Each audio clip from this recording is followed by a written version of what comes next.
important for me to interface with people in my constituent, which is the Kmc municipality. I am here to answer every and any question you may have.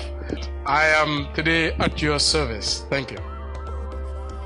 It's only a self-directed leader who would create this kind of opportunities or venues, whereas we'll have the youths coming together and ask him questions. It's only a leader who wants the development of the youths, the progress, would be the very person who will entertain questions from the youths and know actually the problems that are affected. Basically, it shows that he is a democratic leader. Thank you very much for giving us this opportunity to ask you questions. This is very, very important, and thank you very much for allowing deaf people to also participate in this. It is very important. Thank you.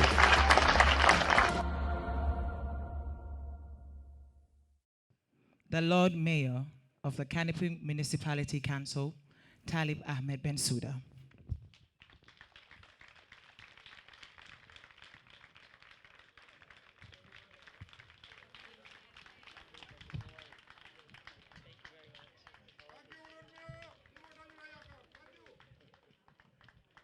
Lord Mayor. Hello, assalamu alaikum warahmatullahi ta'ala wa barakatuhu. Good evening to you all, my fellow students and youths. It's quite a pleasure to be here with you today. I think part of my responsibility as a public official is to be subject to public scrutiny. So it is definitely important for me to interface with people in my constituent, which is the Kmc municipality. We engaged in a 2-week-long mayor's dialogue, and we just met 19 wards and 19 communities. So I thought it prudent, why don't we also meet one of our most important constituents, which is the best and the brightest, the students of the Kmc municipality. So I am here to answer every and any question you may have, with some limitations, but I am today at your service. Thank you. Who has the first question for me? Or for the mayor? Okay, Assalamu alaikum everyone. Assalamu alaikum everyone, my fellow academians. It's a pleasure to meet all of us in this very important initiative. But the question I want to ask Mayor is that this initiative is very important. It's an important initiative, but I was suggesting like it could have been the best initiative since at your initial speech by the time you step in office. Like for say, let's say every 3 months or every 6 months, at least you can have this dialogue with the students, like the challenges they are facing. I think it's also very important because there are some challenges you can bypass the protocol and go directly to the State House to meet the President. As we all fall within the Kmc municipality, I believe that's the right protocol. So I'm right now, I'm praying to you like, I have the belief and the confidence that you will win the election because we have seen what you have been doing. We have been following your KEF project and we have seen what you did. And in this country, it's very easier to see the visibility of the people who are working. But one thing I want to pray to you, make sure that after the election, please, you and your team, let's say every 3 or every 6 months, try to have this initiative with the students because the students they are facing a lot of challenges. As a student leader, we know how the students are facing. Yeah, I'm sorry for letting introduce myself. My name is Babar Kasama. I'm the SG of the MBA Students Union. I'm studying banking and finance at higher national diploma level. Thank you. Thank you, Babukar. I think that's a very important question. Just so you know, maybe many have not been following, but the Mayor's Dialogue, this is the 3rd edition. We held the first one in 2018 and 2019. And in 2020, of course, there was coronavirus, and we couldn't hold public events again. We wanted to hold, actually, this Mayor's Dialogue in 2022, but given logistics and delays, we had to hold it now. But I think I've been meeting students throughout my time as mayor. I think if you ask your various university associations, of course, the UTG-SU, Gambia College, Gambia Nursing School. I have met all your leadership and committees at different times during my time as mayor.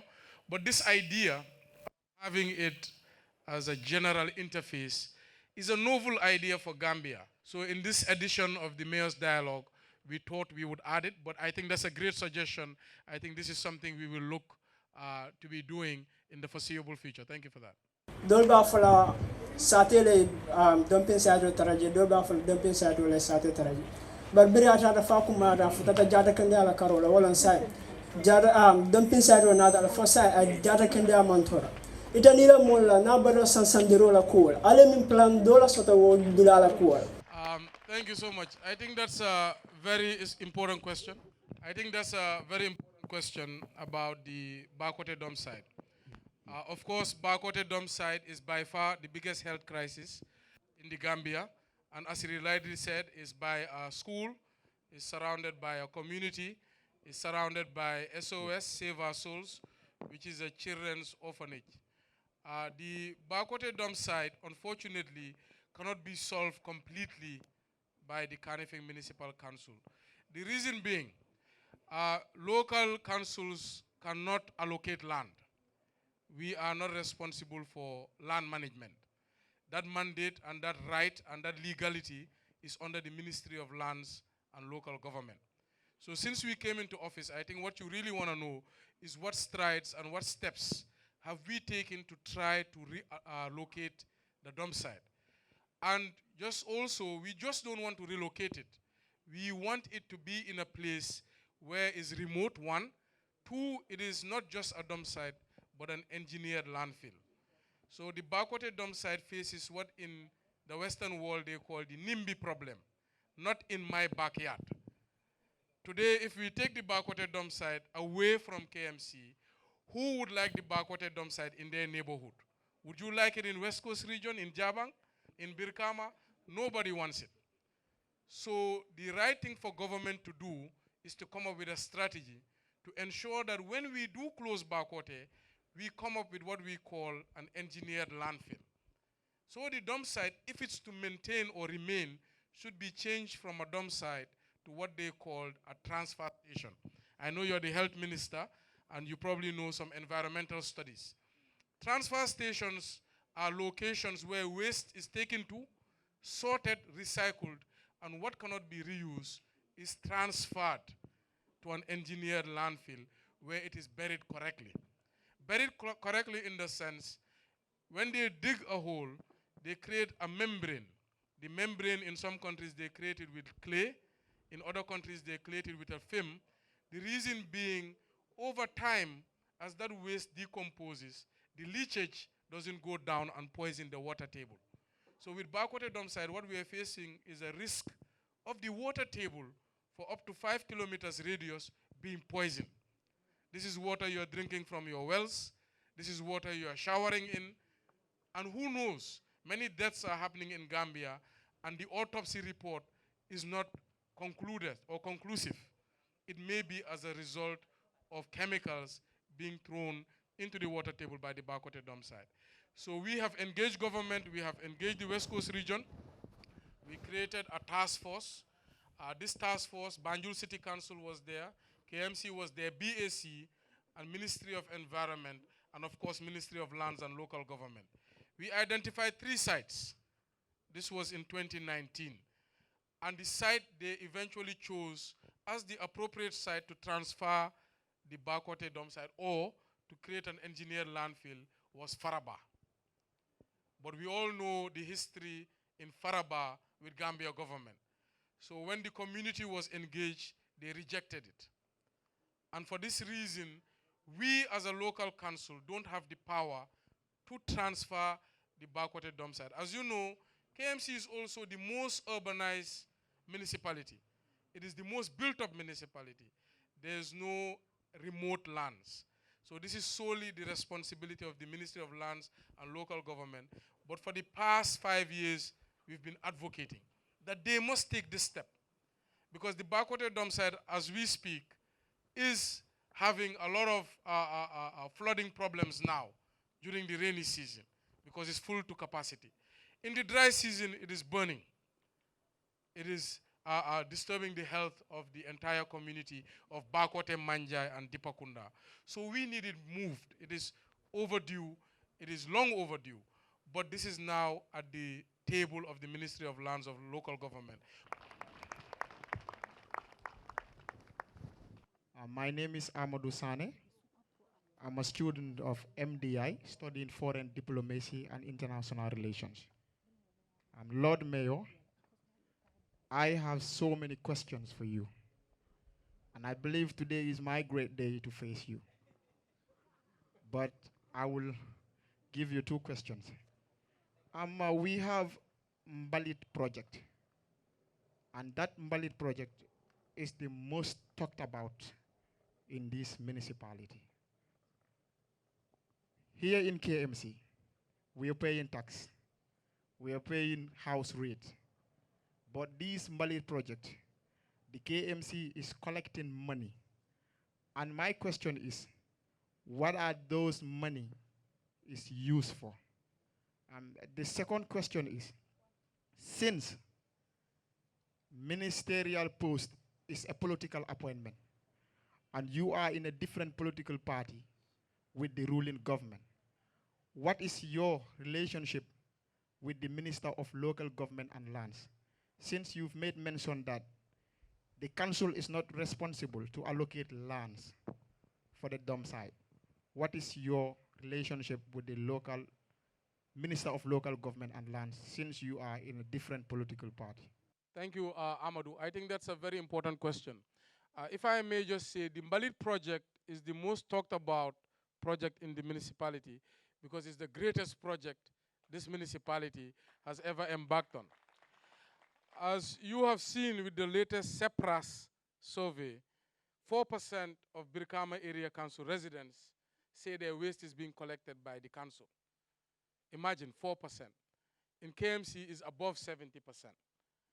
And before we came into council, it was less than 1%. When you go to BCC, a much smaller area, but of course they've done well, is 99%. But for me, I think KMC has done better because, one, most of our road infrastructure is not built, unlike Banjul. Two, Banjul is 5% of our population. So if we can collect 75% of over 500,000 people's waste on a daily basis, 85,000 households, 35,000 compounds, 15,000 businesses, I think this is why the Mbalit project is the most talked about project. Now, your question was, why are we asking people to pay upfront?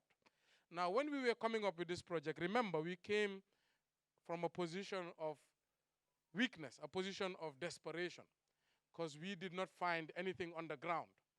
There was literally 2 tractors, open tractors, that we found on the ground. Now, of course, that cannot collect any waste in this municipality. And aside from the households, we also have 19 markets. So we had to come up with something bold, something unprecedented that could solve this problem once and for all. And we had to be bright and brilliant because we did not have the resources, nor did we have the credibility. Nobody trusted KMC at that point to work with us. So we had to come up with the Mbalit project. And this was a project that we advertised to the general public via what we call an expression of interest. Now, based on this expression of interest, businesses can come and say, okay, I have a solution. I think I can solve the waste problem. Based on the people who approached us, we realized that, okay, we may be able to find partners. Then let's go to tender. And the rules of procurement of the Gambia via the GPPA Act is you must advertise an RFP. So we advertise a request for proposal. We received 2 bids, one from TK Motors and one from Espas Motors. The TK Motors bid, though, did not have a pre-financing arrangement, and we don't have money. We found a $9 million overdraft when we came to KMC in 2018. So naturally, we had to go with somebody who could pre-finance, leaving Espas alone.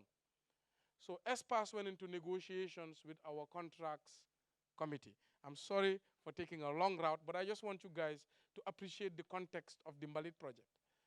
So based on that pre-financing arrangement and that negotiation, we entered into contract for the procurement of 24 trucks.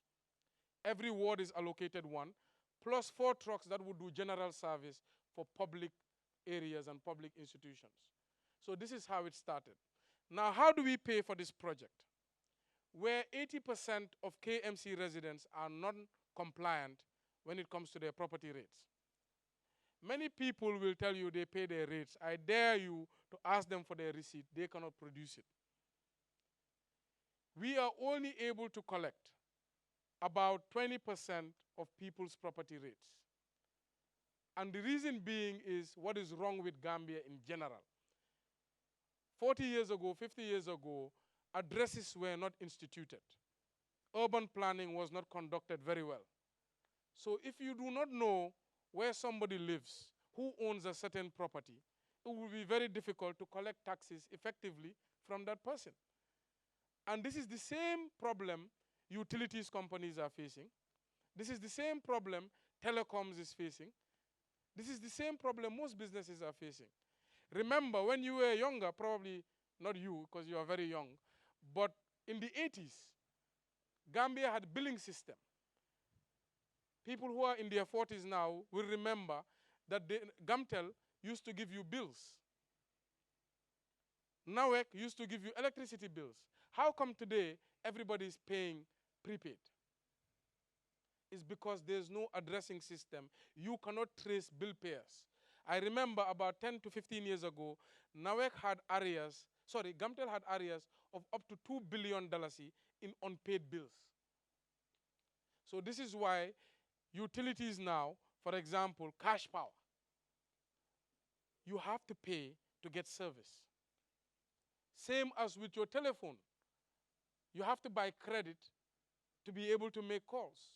It is because something is fundamentally wrong with how we are developing the Gambia. We are building a Gambia with no foundation. So when we came to say, how can we effectively pay for this Mbalit project, we realized the revenue was not there. Council was making, at that time in 2018, $117 million a year with a $9 million overdraft, meaning our bills and our expenses and our revenue was on par, and there was a budget deficit. So we had to come with a novel idea of how do we charge upfront for the waste. And remember, this is just a token. We're charging people $10 on collection. Effectively, that accumulates to $15 million a year for the entire municipality. But to keep the Mbalit project up and running cost the council up to $20 million a year. So we are effectively actually making a deficit when it comes to those charges. Who pays for the difference, $5 million, is the taxes. And who is actually paying for the purchase of the truck is the taxes. So the reason we are charging that token, one, is to control the limit of waste a person can put in the truck. Because we have to control that for the project to work. If people are putting any amount of waste, unlimited amounts of waste, it would not be fair, meaning you would miss certain compounds because one person has put too much waste. So that's why we charge, for one reason. The other reason is also sustainability. The former council once had 20 tractors, which is actually not the right equipment for waste collection. Tractors are for farming.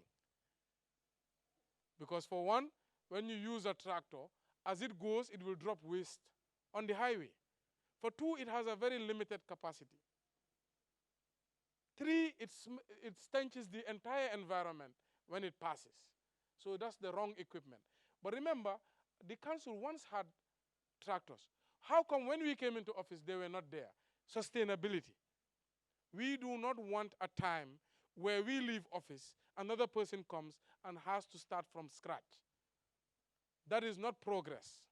That is regressing. And these machinery cost a lot of money. So because we have a replenishment plan, and until such a time everybody is paying their taxes, we had to do this service, pay for service upfront. Secondly, you asked about our relationship with the Minister of Local Government. I have no problem with the Minister of Local Government. Once we were close buddies, maybe not so much anymore. But government is not personal. This is a public institution. These are offices that are owned by the public. We are occupants who are servants at a short period in time. So I don't see our relationship as an impediment to cooperation or for the reason of serving Gambians' supreme interest. However, there is a challenge, of course, between local governments and central governments. And I think this challenge is not partisan completely. It is a bit complicated because, of course, I am an opposition party, but it is a power struggle, we call it.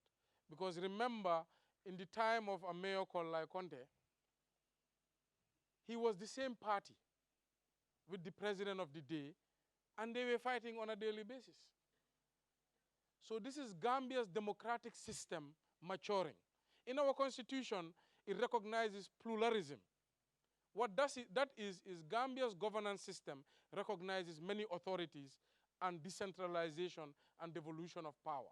However, in practice, government still wants to monopolize power and control.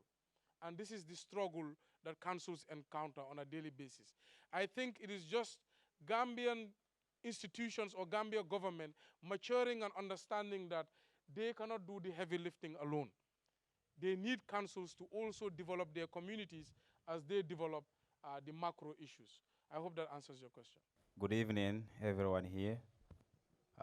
It gladdens my heart to want to be in this gathering today. My name is Abdullah Bikoli, a student of the Gambia College on the School of Education. I am the current sport minister of the GCSU, that is the Students' Union.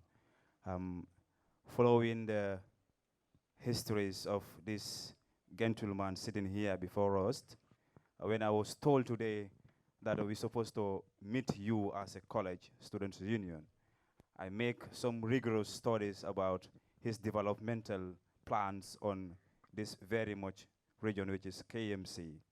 But with what I saw, it's like things are very much impressive. I want to quote from the Local Government Act on the Part 5, under the subsections of 63, 4, and 5. It talks about the education, as you rightly mentioned here, as the standing committees. It is clearly stipulated there that the Lord Mayor, together with his committee members, are responsible for managing all the affairs or monitoring all the educational systems within its jurisdictions. So now here I am saying the college, which is one of the oldest tertiary institutions of this country, its development is at stake. And you also made mention here that you have been making some visits to the college. I want to know whether you have been making some consultations with its previous GCSU members who were there, that is the Students' Representative Union, which were there. Because looking at the Gambia College, one, we lack what we call waste management. Our management of waste is lacking in both the schools, because we have a school of education, we have school of public health, we have school of RN, that is midwifery at Banjul, we have school of agriculture. Some of these three schools are all stationed in Birkama, and the other school is stationed at Banjul. So I want to know which mechanisms have you been using to make sure that you at least remedy the situation of waste management skills. I'm sure when it gives birth, you can ask again. Absolutely. Basically, I think your question is in line. Councils are responsible for a vast areas. Just like in other countries, every issue in a municipality or in a region, a council is responsible to provide services, is responsible to provide solutions. However, in Gambia, we don't have a fully decentralized system. Part of decentralization is government must devolve power to councils to allow them to provide these services.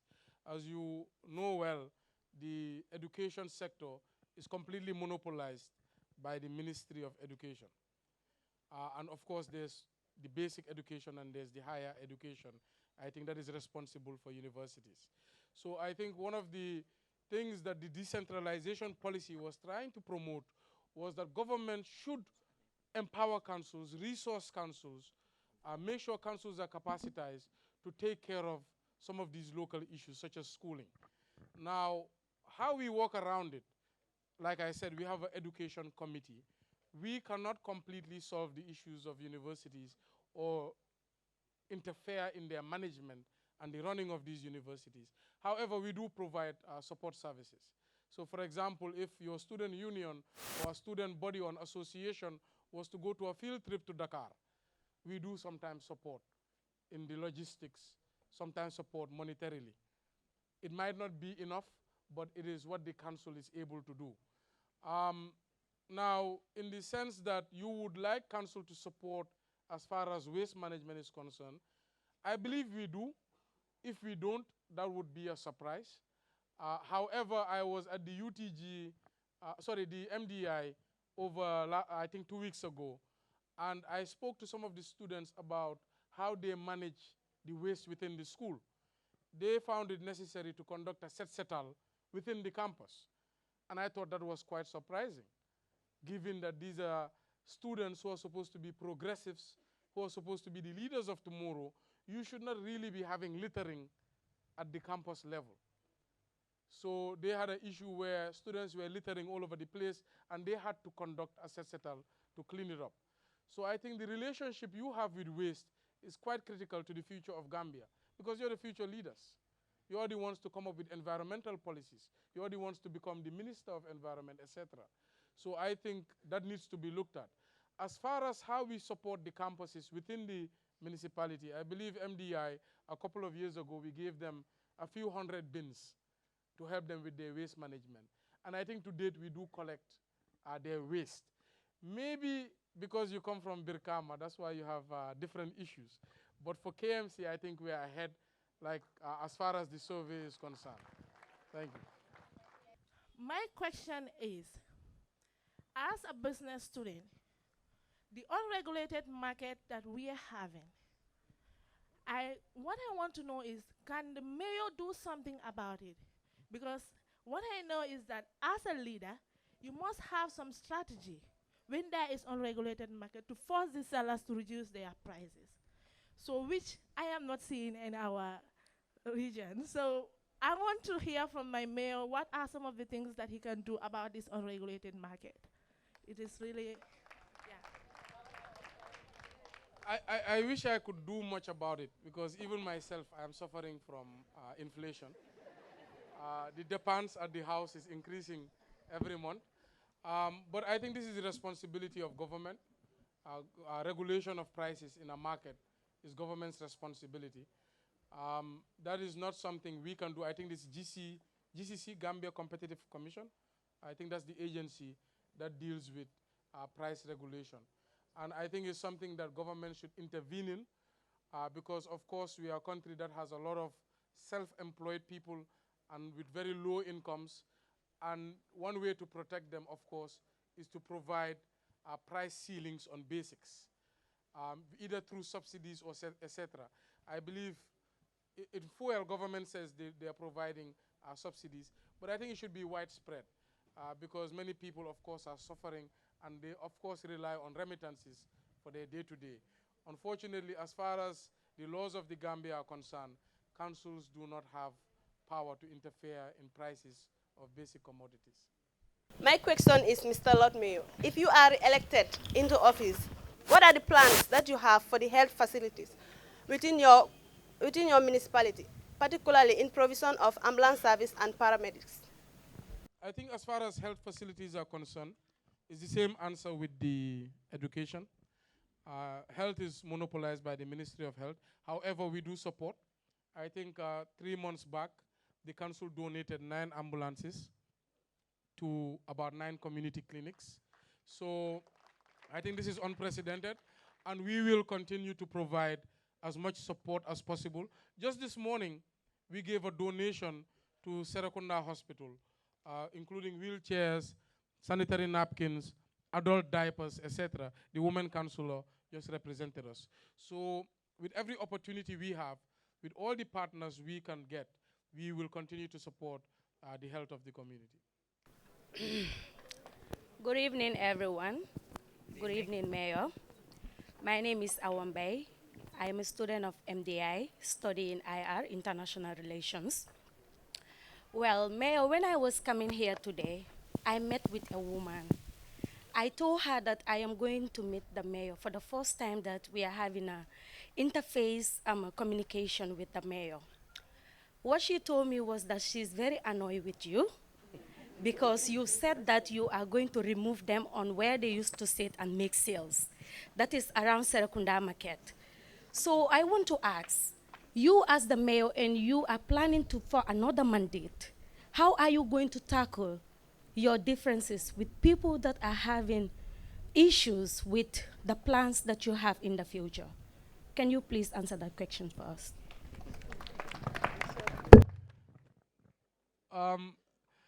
So I think this is Madam Bai, right? This is a standard issue we have at KMC. As I said, Gambia has a problem of unemployment.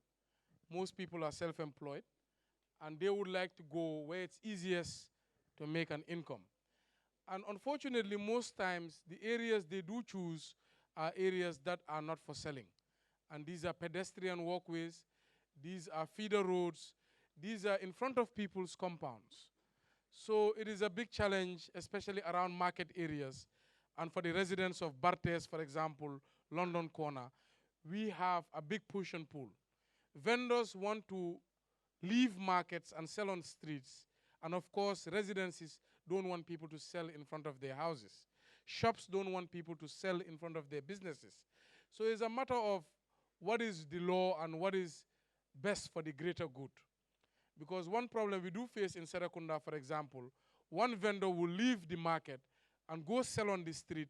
Before you know it, the market is empty. Because every other vendor will say, I am paying taxes, I am paying rent, I am sitting inside the market waiting for customers.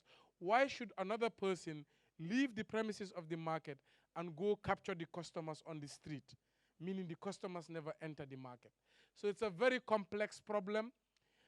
It is not that the mayor will sit and say, oh, go remove this lady or go clear that street. These are laws of the land. And these are bylaws of the council. It is not that the mayor is instructing police to say, do this, do that. No. We are politicians. I want to make everybody happy. I want everybody to vote for me. And this is why we don't even interfere in such activities. We allow the police to operate based on the laws and the policy of the council. But what is true is we do have a street vendor problem. We have a problem where every Gambian feels that they need to sell on the street to make ends meet. But this creates a ripple effect of problems. One, they will block pedestrian routes. Two, they will prevent customers from entering shops of tax-paying vendors. And three, of course, they create a lot of litter. Pay attention to every area that is littered and left littered overnight. It is because of street vendors. Look at the gutters, for example. It is even creating flooding because every street vendor by a gutter would use the gutter as their waste bin. And when the rainy season comes, what happens? Flooding occurs. So this is an issue we have all over the municipality. So ask that madam and say it's not mayor who's pushed you off the street. It is actually just standard police operations. Sometimes we even get calls from our own relatives. From our own relatives, we got calls and say, your police officer has did this to me, has did that to me. And I said, well, I cannot intervene. That's the job of the police. Because once I intervene, it means then everybody can do it. And I am breaking the law as mayor. So it is not a decision we make. We are policy makers. We make rules for the greater good and allow for those rules to work. So basically, this is my answer for that. Good evening, everyone. My name is Aret Jata. Okay, so the question I have for the Lord Mayor is, during your tour at the Serekunda market, you promised to build a market worth 40 million. Now, I haven't seen the market yet, but I know it's going to be big. So a market that big, right now, one of the problems KMC has is controlling waste. Now, more market means more waste. What plans do you have to control that amount of waste for a market worth 40 million. Dialysis, thank you so much. I think we have a plan to create 7 markets in KMC and 1,000 vendor spaces. The reason for that plan is actually because of the question that came before yours is about the street vendor problem. So when our police ask street vendors to get off the street and go into the market, a standard complaint we have is there's no space in the market. There's not enough shops in the market. So over the years, we try to develop a carrot and stick approach, meaning we will just not tell people don't sell on the street, but we will try to provide them a safe shop that is with the facilities, meaning public toilets, etc., electricity, where they can be. So we created a company called Kmc Municipal Markets with a plan to create 7 markets over 4 years at a tune of 240 million. So these markets will be placed in diverse areas, in strategic areas around the municipality to ensure that they can accommodate all these vendors. And of course, Serakunda's market is planned to be at Mbari Dembo, which should have 93 shops and will cost around $40 million. I don't think that's going to change the waste dynamic of the municipality. Actually, I think it will help us store and collect waste in a more responsible fashion, because shopkeepers tend to store their waste better than somebody selling on the street. We will have less waste to collect from the ground and more waste to collect in containers. So I think actually it will help the waste management of the municipality rather than not help it. That's my answer to that. Thank you. Good evening, Mr. Lord Mayor. My name is Sana Valde, a student of the Gambia College School of Nursing and Midwifery in Banjul. My question to you is a constraint faced by the public, particularly students. If you could observe very well, your office doorstep or front, I can say, is one of the hottest spots of struggle for transport. And one of the reasons are drivers do complain they don't have garage, and it's very obvious that if you go around your council, you will find out that all the garages are located in junctions, causing traffic jam, delay in routes to workplaces, schools, and etc. What plans does your council have for these issues that the public and particularly students are facing, preventing them from attending lectures on time and going back to their respective residences on time, facing so many other difficulties on routes going to and from work, school, and whatsoever? Thank you. Thank you. That is a very important question. I think I answered it 2 days ago at some interview. It is true, all the garages that are in KMC are either at the street junctions or in front of houses or in random areas.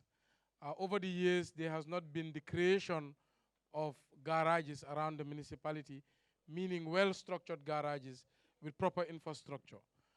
The problem is we have an issue with urban planning. Let me say it like that. In municipalities around the world, municipalities or local government authorities are allowed to do urban planning, meaning land use is decided at the local council, zoning is decided at the local councils, even with billboards, where you can have billboards, where you cannot have them, what standard of billboards you should have, etc. But in the Gambia, councils are not responsible or are not allowed to manage the land resources within their region. And this creates the problem. Because the reason councils are created in the first place is to create that closeness to the local community, meaning your desires, your thoughts, your ideas, the struggles you go through, we are in a position to create solutions. And part of creating those solutions is the ability to do land management. So when you go to, for example, Madison City Council in the United States, the mayor told me they do land planning up to 30 years in consultation with the community, where a church can be, where a mosque can be, where certain businesses can be, the heights of buildings, etc. And councils control this through permits and licenses. But in the Gambia, no council has authority to allocate land or to create land planning or urban planning. As we speak, KMC has 40-something properties meaning markets, community centers, football parks, etc. Can you believe 3 years ago, we asked for the leases of these properties just so we can safeguard the wealth of the municipality and the people. And to date, we have not received a single lease. So even the office I sit in, even the building we are in, we don't have a lease for it.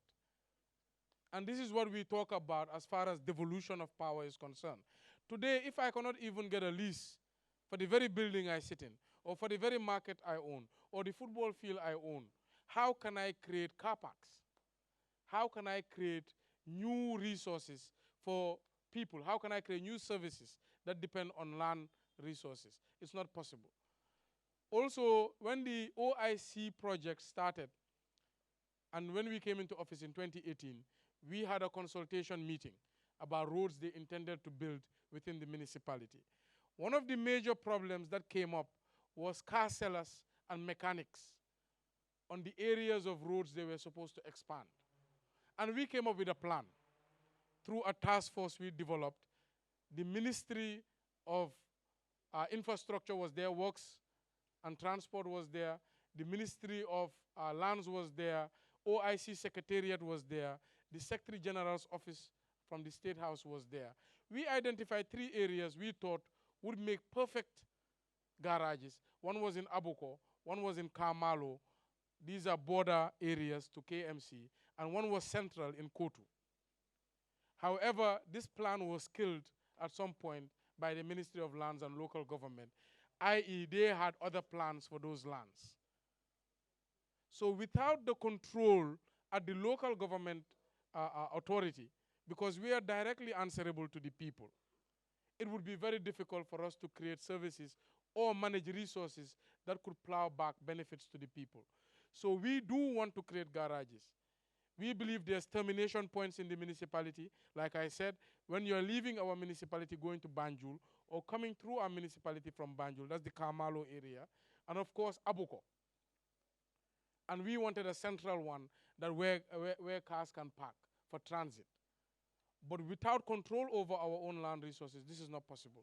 And this is why every time we are crying that we want devolution of power.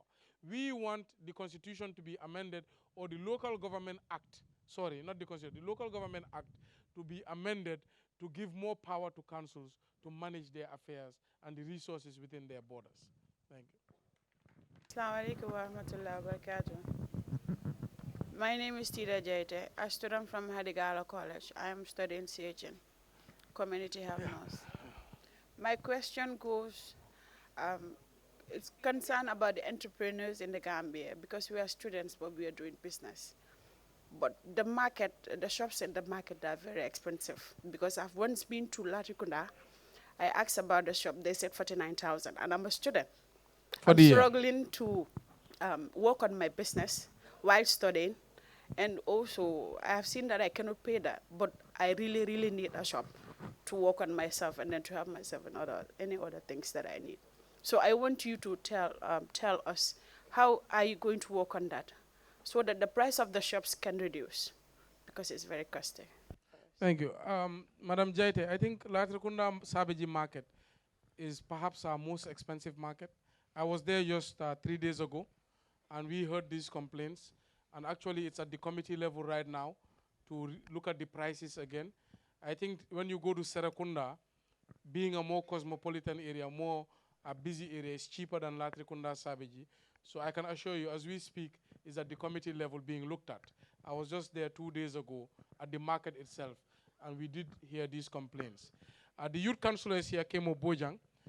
One of the things he's trying to advocate for is that when we do develop these new structures, we create affirmative action, meaning there's a quota that we will allocate to youths in business. So I think that would be an initiative that he would champion once these markets are completed. I'll come back for you. Assalamu alaikum wa rahmatullah. Wa alaikum salam. My greetings to the mayor, his team, and my fellow students. My name is Sadio Malang, a student of American International University, West Africa, a computer science student by department, and I'm currently the sports minister. In Gambia, we all know that we have talent when it comes to sports. But sports is something that is lacking in our country, We have all seen what the Scorpions did in the previous World Cup, and we have all seen what our young Scorpions did in the African Cup of Nations under 20.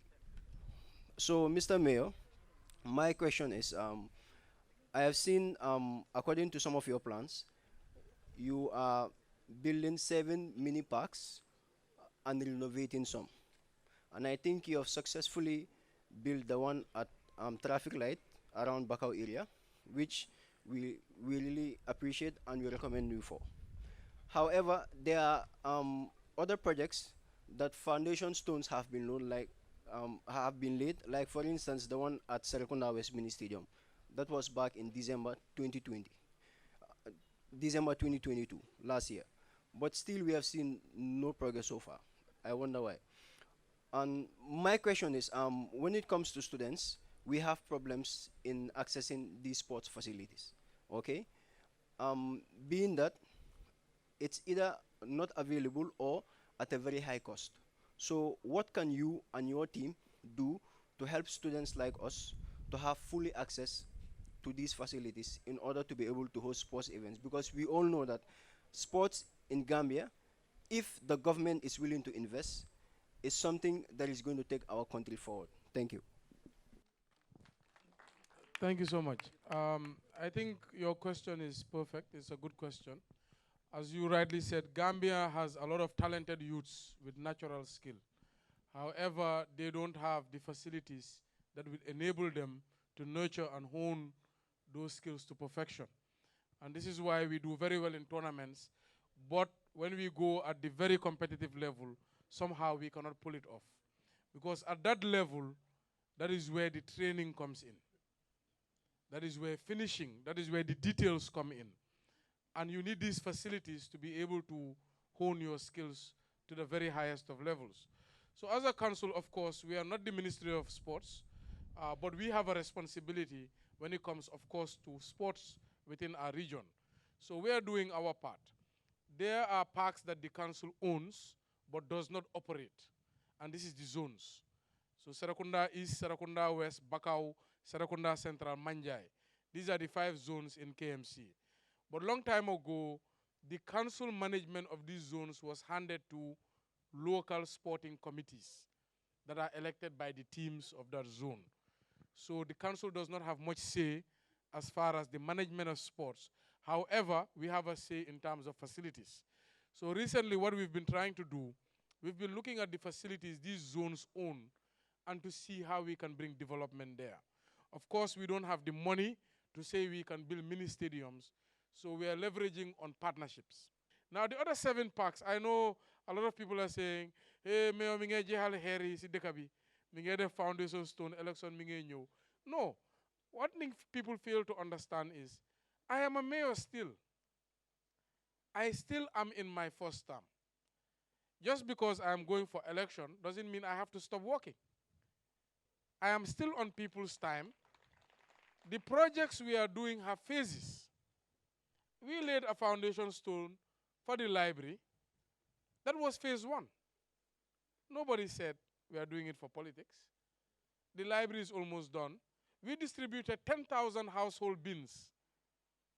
We built and completed the first community radio owned by a council. That was phase 1. We planted 190,000 trees. That is part of phase 1. We have now entered into phase 2, which is the parks. We started Bakau Park, which is almost done. You should visit Bakau opposite the craft market. Talinding South, almost done. You should visit there, the Children's Center. And the 4 parks we have started will start all within the month of April. I promise you, before elections, you'll see big developments in those areas.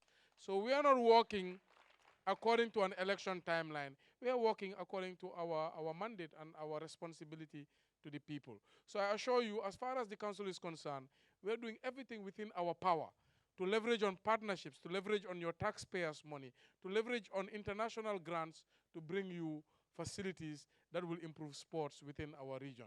Thank you. Good evening, Lord Mayor and everyone here present. My name is Ibrahim Ajao. I'm a student studying diplomacy and international relations at the Management Development Institute. and of course the Public Relations Officer of the Diplomacy and International Relations Student Association. First, I would love to comment on the good job Lord Mayor is been doing for the municipality. And of course, I have no iota of doubt that you will continue the good job. Thank you very much. And now my question will be, you made mention of the new development projects you have for the council. My question will be, what procedures do you have as to involve youths and tertiary institutions into these developments? Thank you. Yes, we are planning 23 kilometers worth of roads within the KM in a project called the KMRNP, Carnifing Municipal Road Network Project. As you know, when we came, our number one priority, top of our table, was waste management. We are doing pretty well there. We think we are almost completed solving the issue, not 100%, but we are managing it. Now we want to shift gears to the second highest priority, which is now the top priority of the people of KM, which is the road network. People, of course, want to have the ability to traverse KM smoothly, and they want to also be able to bypass traffic without having to go through humps. And of course, the erosion that is going on within many neighborhoods is unbearable. So we have committed about 307 million over the next 4 years based on our resources, based on direct taxes, to develop 23 kilometers worth of roads. Now, development of these roads, to be honest, we haven't thought about the community-led version, which is youth-led or whatnot. We are talking about infrastructure here that should serve for the next 20 years. But outside that project, what the youth councillor has been doing is he's been trying to engage youths in communities to see how we can create novel infrastructure or innovative methods to create roads that youths can create through companies they can create. And I think there's a solution that one has proposed, which is using used tires and filling them with concrete to be able to create that base. What we now have also, we have seen youths that have come together and formed associations. So in Talinding, there's Under Development Talinding. And Alasan Sar, Funding Baji, these are youths that have come together and said, look, we want to create our own concrete roads. Council or mayor, can you provide us with the tools and resources? So we have provided with 200 bags of cement, a trip of stone, war stone, and of course sand to enable them to do that project. We've had a similar association in Ibo Town run by a youth called Nyasi. It's called Vision Development, Ibo Town. So they have been able to create almost 200 meters of concrete road in Ibo Town, Badala. And you should go and see it, it's amazing. On a weekend, on Sunday, 100 youths would show up and they would develop these roads. We have also donated them with a lot of materials. If you go to Bakau Farokono, the community also is doing a community-led initiative developing those roads, and we have provided them with the tools. If you go to Bakau Kachikali, it's the same. So we are seeing now in KM, youths are leading and trying to fix their problem, and we are there at the back and trying to support them to create these roads. So that's what we are doing as far as community projects are concerned. Very much. I would like to thank the schools present here tonight. University of the Gambia, MDI, Stratford, Inside Training Center. Ooh, that's my alma mater. Hello, Inside students. Islamic Open University, Gambia College, Smart Professional College, USET, GTTI, Hadigala, American International University, and MAJAC. I don't know if that's Majak or MAJAC. Majak. There you go. Thank you very, very much for being present here tonight.